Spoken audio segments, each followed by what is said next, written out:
今天给大家推荐一部西班牙惊悚片，它深度挖掘了人性的另一面，也深刻批判了爱情中存在的劣根性。剧情全程跌宕起伏，不看到最后一秒，几乎很难猜出结局的走向。故事从这个名叫尼克的男人开始讲起。半个月前，他的女友留下一段分手视频，然后悄无声息选择了离开。尼克对此非常伤心，不过现在的他已经想通了，自己是一个小有名气的音乐指挥家，他不想这样就此颓废而虚度人生。几天后，尼克在酒吧认识了一个女孩安娜，并带她参观了自己工作的地方。安娜本就被尼克的气质所吸引，再加上近距离接触，谈话间很快弥漫了暧昧的味道。不知不觉中，两个年轻人终究是吻到了一起。次日，安娜在尼克的大别墅里醒来，一步到镜子前整了整衣襟，她很满意躺在床上的男人，随即来到旁边的卫生间。安娜发现这里有2副牙刷，没有多想拿起一把准备刷牙，可水池中却传来了阵阵声响。疑惑的安娜俯身聆听，但奇怪的声响又消失了。之后来到客厅闲逛，安娜看到了一个乖巧的狗狗，以及一台用来设计的小型工作台。刚刚拿起上面的草稿查看，尼克突然出现在了身后，他不想让安娜碰台子上的东西。随后两人共进了早餐，尼克让安娜今天就搬过来住，言下之意是确定了两人的关系。就当他们吃完早餐准备出门时，有2名警察找上了门，声称确认尼克的女友还未出境。抬头注意到后面的安娜，警察不禁有些好奇，现任女友刚刚失踪没多久，尼克竟然又找了新的女孩。完全蒙在鼓里的安娜有些疑惑，尼克不是说没有女友吗？怎么又牵扯出一桩失踪案呢？尼克解释说之前确实有个女友，不过他抛下自己跟别人跑了，且还留下了一个分手视频，因为当时拨打他的手机联系不上，所以才选择了报警。傍晚时分，刚搬进来的安娜发现了不对劲，浴缸里的水竟然泛起了波纹，周围明明安静的可怕，但为什么会有波纹呢？意识到房子里有古怪，安娜再也不敢多做逗留。回到卧室后，安娜和尼克亲热起来，可亲着亲着又察觉了异常，家里的狗狗竟然在看着自己。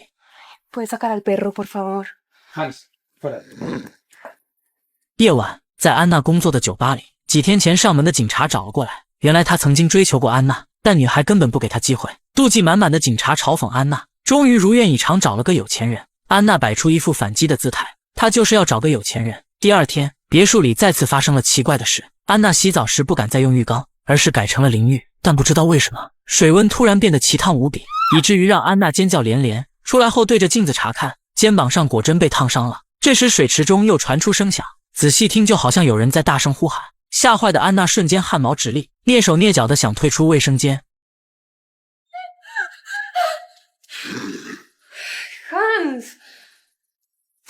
诡异的经历丝毫没有影响安娜，她自由自在的四处闲逛，仿佛就是这栋房子的女主人。偶然间看到地槽中有个东西，掀开后竟然是一把古老的钥匙。安娜觉得钥匙的造型很别致，看起来就像是一条项链，毫不犹豫地将其挂在胸前。可这时整栋房子发生了停电，紧接着各种声响涌入进来，本就紧张的安娜瞬间不知所措，慌乱中还摔在钢琴上晕了过去。等到安娜缓缓醒来，尼克已经来到了她的身边。安娜说房子里可能有鬼，还讲了一遍自己遇到的经历。为了证明所言非虚，安娜带尼克来到了卫生间，俯下身子仔细聆听，果真能听到奇怪的声响。尼克猜测是水管工作时的震动，于是便对着水池吓唬了几句，然后起身安抚女孩不要太过担心。又过了几天，尼克突然接到警方的一通电话，说是发现了一具被烧焦的女尸，他们觉得可能是尼克的前女友，所以想让其过来辨认一下。事不宜迟，赶到警方的停尸间，而面目全非的尸体根本无法辨认。尼克只看一眼便说这并不是，直觉告诉他前女友还没有死。这个举动让警方不禁疑惑，为什么尼克会这么肯定呢？一无所获地回到家中，刚进门的尼克听到安娜在讲话，还清晰地听到了一句对不起。Hola. ¿Con quién hablabas? ¿Qué ha pasado afuera? Con nadie. Estaba buscando. 安娜岔开话题询问尼克，刚才去辨认的尸体是不是前女友呢？尼克说结果是什么不再重要，重要的是现在的他只爱安娜。安娜听后很是感动，情不自禁地送上了香吻和拥抱。在她望向镜子的同时，一个可怕的真相才被慢慢揭开。原来，此刻镜子的后面正是尼克的前女友。这到底是怎么回事呢？尼克的前女友为何躲在镜子后面呢？几个月前，女主贝拉是一名才华横溢的设计师，尼克则是一名年轻有为的音乐指挥家。两人本是一对令人艳羡的情侣，但命运的齿轮却突然发生了改变。这天，尼克声称要去哥伦比亚工作，时间是1整年，他想让女友跟着一同出国，这样就能化解两地分居的煎熬。贝拉听后犹豫了很久，但最终还是答应了男友的请求。事情按照计划进行得很顺利，尼克在哥伦比亚表现得十分出色，他的实力也得到了乐团的肯定。为了方便之后的工作和生活，贝拉在郊外租了一栋独立别墅。房东太太是一个谈吐随和的人，表示平时住在市区的小公寓，而这里只有周末才会过来居住。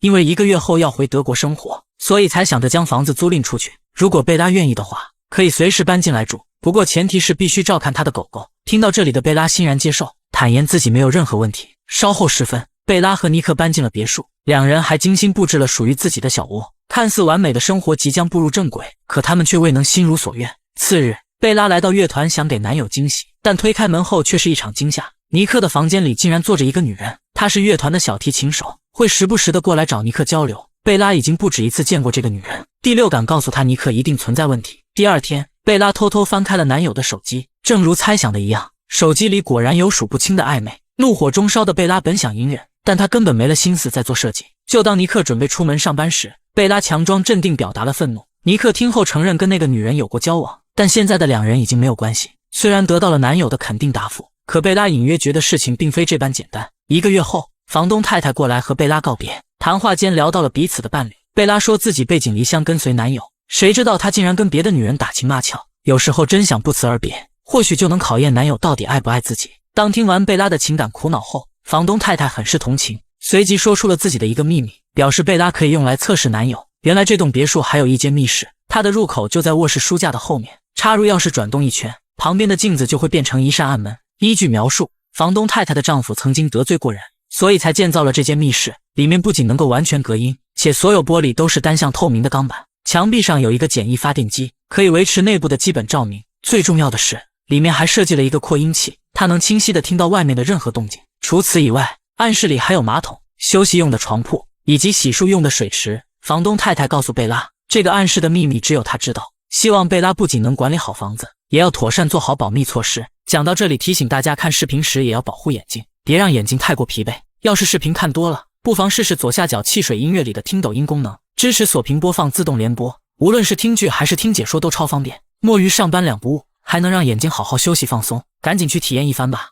之后房东太太离开了别墅，她今晚就要飞往德国。接下来的日子平淡如水，但贝拉的内心却越发的不再平静。想到这栋房子的秘密，贝拉决定制造失踪测试男友。终于在某一天拿出相机，贝拉非常认真地录了一条分手视频，然后又将自己的东西搬进了密室。这时尼克已经回到了家，贝拉只好慌忙整理现场，并快速写了一个便签，最后才急匆匆地钻进密室。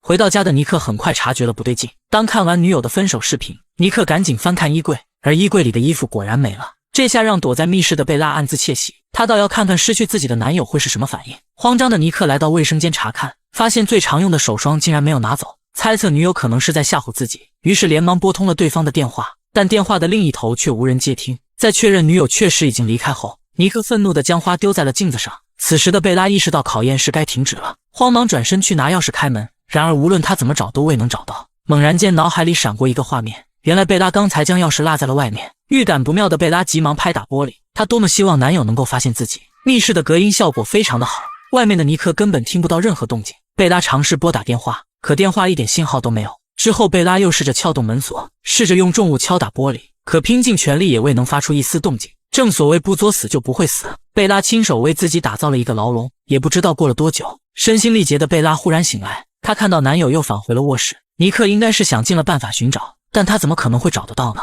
无奈的贝拉痛苦不已，此时的她只能眼睁睁地看着男友。几天后，饥肠辘辘的贝拉找到了一些过期罐头，只是尝了一口便尽数吐掉，转身拧开水管漱口，怎料出来的水竟是污水。没有办法，贝拉只能强忍着接受。在之后的日子里，贝拉吃光了密室的罐头，而她的身体也越来越虚弱，不知从哪儿找了一把勺子，她想凿开墙壁向外界呼救。为了能够激励自己活下去，贝拉每天都会拿出和男友的合影，然后回忆两人曾经的美好。这天尼克再度拿出贝拉的分手视频，然后说了一句祝你幸福。此话一出让贝拉惶恐，立刻想到男友可能要放弃自己，追着尼克来到卫生间。贝拉着急地踢向水管，大喊大叫。正是这个举动，水池里的水竟然出现了波纹。惊喜的贝拉立刻重新敲打，但迟钝的男友并没有察觉，眼睁睁地看着机会从面前溜走。贝拉只能发出痛苦而又绝望的吼叫。等到尼克再次回来时，贝拉被眼前的一幕惊呆了，尼克竟然带回来一个陌生女人，而且还当着她的面秀起恩爱。此情此景让贝拉痛不欲生，缠绵的叫声也让其掉入了深渊。不知不觉中，贝拉对这个女人充满了敌意。次日清晨，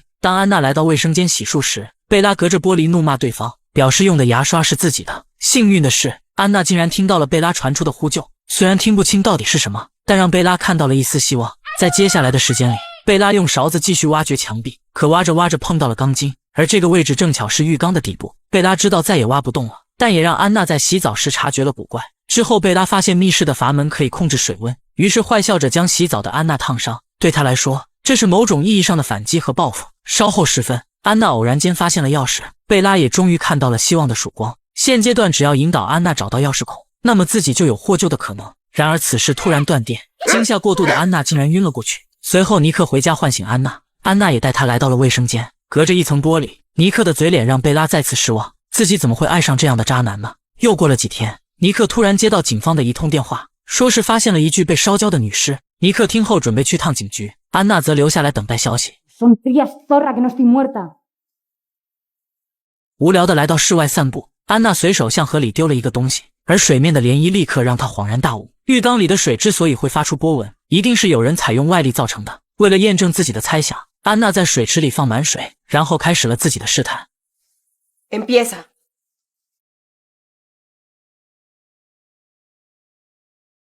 Para. 安娜瞬间惊骇不已，难道这栋屋子里还有其他人吗？ No pares ahora. Fabiana, vuelve. 壮着胆子又尝试问了几个问题，贝拉都非常配合的一一回答。几番问答下来，安娜最终总结出了答案。被困在镜子后面的人是贝拉，密室的入口就在卧室的镜子后面。转身回到卧室，赫然看见狗狗正在狂吠镜子。事情再也明显不过，镜子的后面必然就是密室的入口。安娜尝试着搬动镜子，但用蛮力根本是行不通的。意识到密室可能藏有机关，于是安娜看向了旁边的衣柜。经过一番摸索，安娜终于发现了钥匙孔，而脖子上的项链正是密室的钥匙。就当安娜要插入钥匙开门时，她却突然犹豫了。如果把贝拉救出来，尼克还会爱自己吗？自己和尼克只有床上的共鸣，可贝拉和尼克却有共同的话题啊！思考再三的安娜没有十足把握，只能再次来到镜子前，然后对着贝拉说了一声对不起。自己好不容易攀上一个高枝，怎么能轻易的放掉呢？这时从警局回来的尼克听到声响，他询问安娜是在跟谁对话。安娜没有回答，直接岔开话题，而这也让贝拉陷入了无尽的绝望。唯一的救命稻草就这样被摧毁，再也没有人能够救出贝拉。当天晚上，安娜躺在床上无法入眠，尼克也坐在客厅不想回到房间。他们各自都有着心事，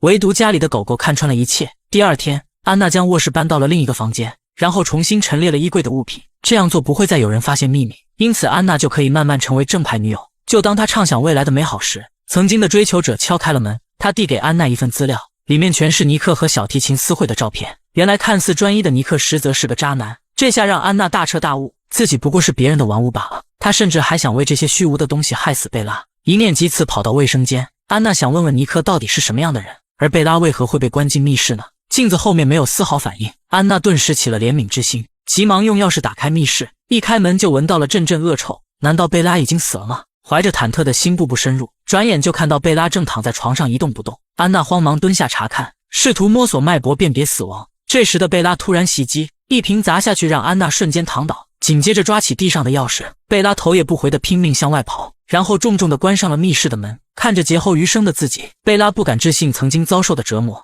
拖着虚弱的身躯来到楼下。此时正好收到了来自德国的电话留言，房东太太不久前去世了，德国的家人想把这栋房子卖掉，也就是说现在唯一知道密室的人只剩下了贝拉。想到自己曾经深爱的尼克，贝拉想了想，还是决定离开。等到尼克回到家中，他看到床上有一把密室钥匙，以及镜子上贴着一张合影，一张贝拉曾经和尼克的合影。尼克看着这些东西波澜不惊，他好像早就知道密室的秘密，又好像根本不知道发生了什么。至此，本片结束。